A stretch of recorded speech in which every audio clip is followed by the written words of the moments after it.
following program is rated G. It is suitable for all audiences.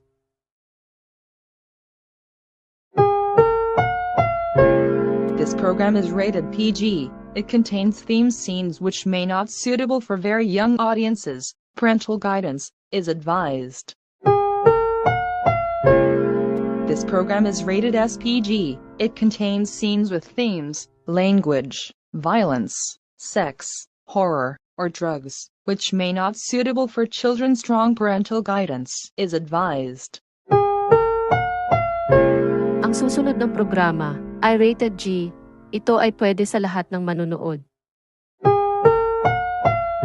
Ang susunod ng programa ay rated PG. Patnubay at gabay ng magulang ang kailangan sa mga batang manunood. Ang programa ito ay rated SPG. Striktong patnubay at gabay ng magulang ang kailangan. Maaring may maseselang tema, lengguwahe, karahasan, sexual, horror, o droga na hindi angkop sa mga bata.